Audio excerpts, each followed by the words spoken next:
Let's talk about Hominids by Robert J. Sawyer. This is the 2002 winner of the Hugo. The author also won the Nebula and other prizes for other books. So we're talking about a pretty significant... Oh, and I think he's the best-selling Canadian sci-fi fantasy author ever. We're talking about a significant author, I think, in terms of his achievements. Basic concept is... there are parallel universes. In one universe, we're here, right, this one. In a parallel universe, Neanderthals survive and we don't. And the Neanderthal quantum physicist is, he's doing stuff and he ends up, because of the experiment they're doing with quantum computing, he ends up transported to our world. And so, wow, that's obviously a shock for the people in, because the relevant point being that there are labs in both sides of a Canadian mine. In the Neanderthal side, they've got a quantum computing lab down in this mine, and on our Earth there is the Sudbury Neutrino Observatory. So you've got this thing where you're like, oh, okay, he appears in the parallel place, and there are scientists there, so that's convenient. There's fallout on both sides. There's a murder investigation in the Neanderthal world because he's disappeared, and based on the traditions and technology of the Neanderthals, they're like, well, that probably doesn't mean he's just walked off into the sunset. That probably means that he's been murdered. And in our world, there's news fallout, there's medical fallout, and there's a sort of ethical questions to do with the culture clash. And so you can see there's lots of stuff worth investigating. And look, I didn't love this. I don't think it was a great book. There are lots of issues, but there are some good things to say about it, because it wasn't a terrible book. It wasn't like literally horrendous. It was at points enjoyable, and I think it's worth saying the things that I liked about it. Basically, the style. This is a small one, really, but in a way, it's a big one. The style is very easy reading. There are some issues with the style, which I'll mention, but it's not hard to read. It's not turgid. The actual prose is reasonable. It does its job. I found it easygoing. I was able to read it reasonably quickly. It's just over 400 pages, by the way, in this mass market. The actual concept is really fascinating and great, and I applaud the author on it. It trades ultimately on multiverse theory, and here, this is sort of hard sci-fi. It basically poses as hard sci-fi, but it's not particularly hard or serious sci-fi. One thing being that the Neanderthals are presented pretty obviously, polemically, as like bonobos. That the epigraph is a quote about bonobo chimpanzees, the peaceful chimp, compared to the common chimpanzee Pantroglodytes, who's quite violent. And so, there's a degree to which we understand that there's soft sci-fi coming in. You only have to accept the multiverse theory stuff as a plot device, not as serious science necessarily. The basic idea of how Neanderthals and Homo sapiens might interact is a really interesting one, I think. And it's why Clan of the Cave Bear should be good, but I'm not sure it is. But here, I think actually the culture clash is more interesting, because we're assuming that these two species have continued developing civilization separately from each other, and then later, at a point where there is there's much better technology, they meet again, so they've got much more advanced civilizations. I think that's really great. The Neanderthal world is fascinating and mostly well done. One thing that is interesting, which affects so many other things, is the way in which science is developed differently there to here. So there, they've optimized quantum computing. We went to the moon, and the Neanderthal who hears about that is like, oh, he doesn't really understand why we went to the moon, but he thinks it's awesome. It's like, oh, that's really interesting and cool. And that leads, some of the stuff they're really good at means that everyone has an alibi implant, which is a companion who has a small AI who can talk to them, who can give them information, but who also records their actions. And this is not seen as invasive. No one looks at them unless you need to. But it's a way that means that everyone is safe basically all the time. The way and the architecture, physical stuff. The furniture is all moulded to their form, to their needs. The sexes are kept separate. The men live on the rim with their, this is a very bonobo thing, with their male partners, and then they go in for a small section each month to breed. But that's timed against whether or not it's a breeding year, because you only breed once every 10 years to control population. And so just as an envisioned society, it's really interesting, what would happen based on a set of both seeming biological differences, but also just if you extrapolate some of those and add a bit of speculative fantasy sci-fi, really, sci-fant in. And that's just quite fun, and I enjoyed seeing what that civilization was like on the whole. I did like some of the characters, some or most of the time. The Neanderthal comes to our world, Ponta. He is often quite sympathetic or even amusing. His daughter, Jazz Malquette, is quite fun in the other world. She's got a lot of integrity and boldness. And Ponta's male mate, Adacor, who is accused of his murder. Adacor is, maybe, though I think he is less well sketched than Ponta in some ways. In other ways, he's much more well detailed, and I think he's quite sympathetic in the situation he gets into. But there is a lot here. I want to give it its due, but there is a lot here that makes it weird to me that this won the Hugo at all. And particularly in an era like, I think 2002, you're still at a point where I think the Hugo is a prize which straddles invention and ability to appeal to a large number of people quite well. And I don't know what led this to win. I haven't won the citation or whatever. But this was a year that had Curse of Chalion by Lois McMaster Bujold. I've reviewed that on this website. It's a great novel. And it had Perdido Street Station, which, whatever else you say, is a really good novel as well. So in fairly obvious ways, this is not a good book. It's not a bad book, but it's not a good book. And there are these other better books. I just think, how did it get nominated? How did it win? I don't massively want to rant and say, oh, this is the worst thing ever. So I'll try to sum up the various problems fairly quickly. Character descriptions are often infuriatingly stereotyped, tokenistic, weird, silly, like the way the humans, the Homo sapiens, are set up. We start with this beautiful, sexy French-Canadian lady who's a physicist. She's the person who meets Ponta first, and Ponta is treated, because he's slightly injured by the transition, by the laboratory doctor, the on-site doctor, who's this West Indian, and the head of who really into barbecue, and the head of the whole project. This is not itself a particularly ridiculous point, but the way it's presented is she's a white lady with a Chinese surname. She's married a Chinese guy, and the way this is presented is just a bit weird, like, oh, but by the way, just to be clear, she's white, but she's married a Chinese person. There's a weird way in which this feels like it's read by a weird pseudo-progressive uncle. This guy who's like, I just got loads of stuff to tell you. Look at my views. Look at the world I've created. Isn't this great? And it's interesting because looking at, I think it was a discussion actually of the sequel Humans, because this is a trilogy, the Neanderthal Parallax. Looking at discussion of the sequel, some people were like, he has some really bad, in their view, unprogressive, sexist, negative habits in writing and thinking. And I thought, and reading the examples, I mean, there was almost some dark humour in some, but you could see why people might be bothered. But this reminds me a bit, actually, of, I thought there's a bit with Andre Norton, not the same issue, but where when we are trying to ride the horse ahead, we eventually, in retrospect, will often look hopelessly behind. And I think there's something of that here, that Sawyer, I think, is well-intentioned, and that will come up again in this discussion, but doesn't really do the job.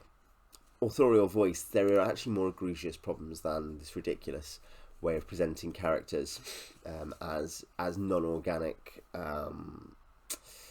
mannequins. The real Sawyer, I'm sure, is a great guy. I know issue with Robert J. Sawyer, don't know anything about him. I'm sure he's a lovely man.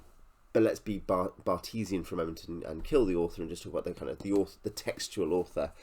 This guy is exasperatingly know-it-all. He is dull. He is supercilious. The editorial voice comes through every character at some point in this kind of mechanical way. all in service of, well, a few things, but talking about how amazing the environmentally friendly, sexually liberated, high social control Neanderthal society is, and how lame and violent and horrid ours is, and stupid as well. And there are separately lengthy and sort of dull discussions about archaeology. I love archaeology, I love physical anthropology, but the fact this is made dull to me, Sawyer seeks to educate us by having long conversations about the game state of what's going on with Neanderthals in terms of 2002 era anthropology. And one thing that strikes me is I'm like, so what happens if all the stuff he says there, which he has fairly lengthy arguments about and really wants to educate his audience on, and it's obvious he does, because there's things where, so in a couple of scenes, literally one person is like, but what about this? Yeah, but now we know this. Oh, but what about this? Oh, but now we know this. So I feel like, you're hostage to fortune in that way. If you're writing something which is attempting to be hot up to date in all kinds of ways, in more than one way, you are likely to end up hostage to fortune when opinions change. There is something, Lord of the Rings, which is a relentlessly traditionalist book, is not, people who really disagree with Tolkien's views love the book because it's a great piece of art, and I think Sawyer could have done better to learn that lesson, perhaps. If the merely textual author of this book sat next to me at a wedding, I would leave early, basically. There are a couple of hints here in the sample chapter and sequel as well that he's got more to say about this. Particularly, there's this really heavy-handed riff on religion, and he does seem like he maybe wants to expand that a bit, but I'm not really confident at all that he'll do any better in the sequel, really. There's no actual interest in the actual variety of ways people think or see things. There are ways in which he seems like he wants to say, look, people have different opinions and backgrounds in my world, but they are all subtle variations of his. This is less subtle than 1984 or Animal Farm, to put it that way, in terms of its polemic presentation of what it hates about our society, and I think it actually ultimately falls into misanthropy, which is ironic given Hominids and Humans are the names of the first two books. It doesn't feel like it's pro-human. One thing spinning off is that we hear and are largely encouraged to believe, as I've said, that the Neanderthal society is really very good, and I would say I'm actually not really bothered by the fact that he says, oh, what about these ideas? I think they're amazing, don't you? Some of them I'm like, oh yeah, that sounds good. Some I think, not sure about that. But that doesn't matter. I found the Neanderthal society really interesting, including where I personally would think, eesh, I don't love that. One area we are allowed to doubt that, and we are given just a window of like, is it perfect in every way, is that Adicor, Ponta's male partner, who lives with him when they're not during kind of the breeding season, he is accused of the murder, and he hasn't done it. We know he hasn't done it because we've got Ponta in the other world. We know, and we have Adicor point of views, and he loves Ponta, and he wants to find Ponta because he actually begins to suspect what's happened, which is great. You're like, great. So there's a classic plot there, and maybe that's part of the problem. But Adicor is a good character, but his whole plot is infuriating in its inevitability, the way it develops, its simplicity, its obnoxiousness. The kind of resolution of one point of it has sort of a degree of satisfaction. I kind of smiled and thought, oh, that's clever. But the rest of it was just like, things are going to get worse. We're given, nonetheless, and this is something you could praise, we're given half a moment to question the seeming lack of due process, discovery involved in Neanderthal legal systems, the fact that he's not allowed to go back to the lab because it's seen that, why would he need to? Because, there's no evidence there of where the body is. There's no signal of Ponta's companion. So what could Adicor do? It's weird that he wants to go back there. He finds it very difficult to meaning he provided defence. And we're not, Adicor thinks to himself, wouldn't it be great actually if we had a contribution to society by someone which was basically being a lawyer, being an expert at legal defence, and then he thinks, no, that would just lead to more litigation. And I think we are meant to agree with him, even though we have seen this kind of absurd situation where the adjudicator in the case is just really unreasonable. The accuser in the case is unreasonable. But the circumstances spin out of control due to whatever happens. And I think it's, give him credit, Sawyer says, look, maybe this is a problem. But he's not that interested in, what he ultimately says is, I'd say, the fact that literally the conclusion is due process is inutile because it would dramatically increase litigation. It's a situation where the penalty for Adekor being found guilty is him and his young son being sterilised to remove their genes from the gene pool. So a penalty that in our world, when it's discussed, is accepted as a possibility at least, that would create a better system than our system. It's eugenics without due process or real due process. It's presented as almost inarguably better than anything Homo sapiens have ever come up with, or nearly ever come up with. And yikes to that! I don't think Robert Sawyer is saying we should do that necessarily, but there's a degree to which you think, wait a second, are we saying that not really having due process, not having legal defences, and having eugenics as the solution to the problem is, almost self-evidently more utile? Because that's the way he's thinking. It's a bad plot arc. It has infuriating scenes where Adekor comically stumbles, almost not comically, but it feels comical, just for the convenience of the plot, into more trouble. But it's probably a context where, look, it's exactly the place where we are most likely to hear, apart from Ponta, the hectoring authorial voice defend something that could do with more discussion. In fact, it's worse than with Ponta, because with Ponta we are told at least it is a culture clash, at least questions are asked. And here we're actually seeing the system in progress, and virtually no discussion is given other than particularly this one thing where he thinks, maybe we should have lawyers. Nah. There is a minor thing comparatively, though a major thing to some people. There is a sexual assault scene at the beginning, and this and its fallout are handled in a way that I'm sure is well intentioned, but frankly comes across as bungled, a bit thoughtless. I don't pretend to be an expert judge, but the whole thread never sat right with me throughout the book as a fairly important character dynamic. The characters are generally simplistic, they're bland often. The most important point of view, I haven't even mentioned this character, is anthropologist. She's called Mary Vaughan, who chose to help Ponta. She chose to come and help with Ponta at the lab. And though a lot of effort goes into her emotions about events that have happened and her background and her beliefs as a sort of shaky Roman Catholic, her interactions with Ponta as well, particularly her interactions with Ponta, a couple of those nearly work, I should say. On the whole, it's not very interesting or convincing. One or two moments with Ponta, because Ponta is a slightly more vivid, vibrant character.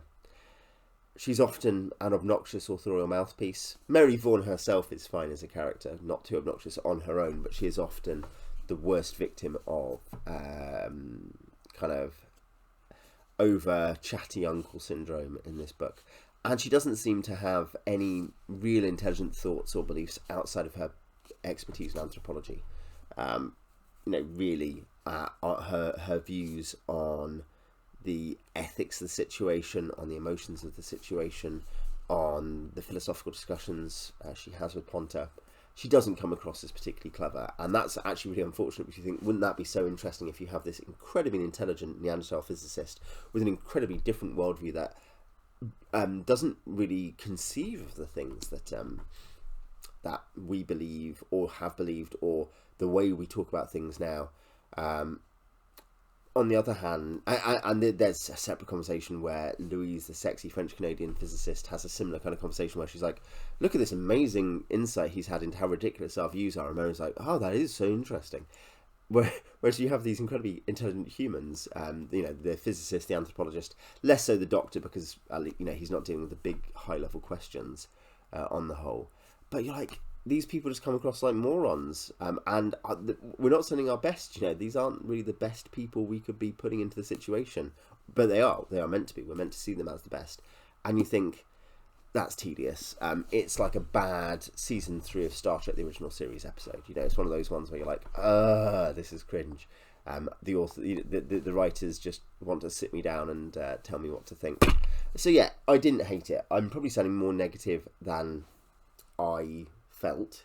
But I think there are a lot of issues with it. I'm not going to continue with the series. I read the sample chapter. I will read the summaries if I can find them, because I thought the world was interesting, but it's not a recommend from me. If you liked it, or if you hated it, tell me what you thought in the comments.